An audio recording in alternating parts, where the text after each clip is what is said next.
Hi, Brandi James here, 6th grade science teacher with Quitman Junior High in the Quitman School District in Mississippi. This is my first year teaching science. It's my 3rd year as a teacher. I previously taught in Meridian at Parkview with 2nd grade and 4th grade. 6th grade has definitely become one of my favorite grades. I'm loving it. It took me a minute, but I definitely got there. And they're all my kids. All 160 are my kids, and I love them just like they were my own.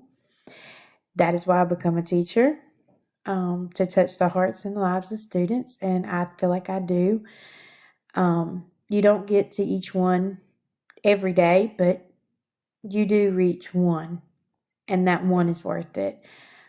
I became a teacher, as cliche as it may sound, for the aha moments. I like it when their eyes light up and the grin comes on their face and they go, I get it now, Miss James, I got it. And that makes the whole day worth it when they grasp the concept that you've been trying to drill in their heads. Is there another job I would have? No. I have my nursing license as well, and I do nurse on the weekends, but it is just a job. Teaching is definitely my passion, and it's definitely the one thing I love to do, more so than anything else I can think of other than, raise my own kids. How are kids different than 30 years ago? They definitely do not have the accountability that we had 30 years ago. They do not have the intrinsic motivators we had 30 years ago. We had consequences. If our grades were not where they were supposed to be, or if our behavior was not what it was supposed to be, there were consequences.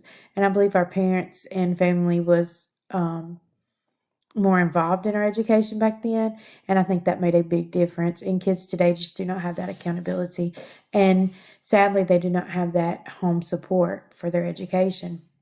Teaching is definitely different from 30 years ago. I would dare to say teaching was a lot easier 30 years ago, even though we have more resources. We have the internet, we have Chromebooks, we have a variety of different things we can bring in to help a child learn. We know so much more about the child's brain. We know there's auditory learners, kinesthetic learners, and we know how to put all this into play to make a lesson that can reach each child. But without the intrinsic motivator, it makes it really difficult. It goes back to the old saying, you can lead a horse to water, but you can't make him drink. I can pull out all stops with my students, but at some point there has to be a little bit of an intrinsic motivator. And I don't feel like they have that these days like they did 30 years ago. And I contribute some of that to the lack of family and parental support at home. If someone was to come up to me and said, I'm going to be a teacher, what do you think? I'd tell them, go for it. Go for it. It is the hardest job I think I've ever heard about, experienced, or that you could even think about. It has a lot of cons. Most of it is because laws are made by people that are not in the classroom. But all those cons aside, the pros far outweigh them. It is a wonderful profession. I love every day what I do. I love seeing the kids every day and doing everything I can to make their day a little bit better.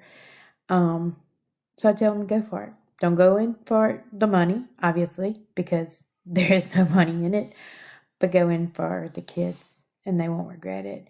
Thing I would change to help kids learn better, honestly, it would be parental support, I think, because we can give them everything in the world, but we can only push them so far. They need someone at home cheering them on as well.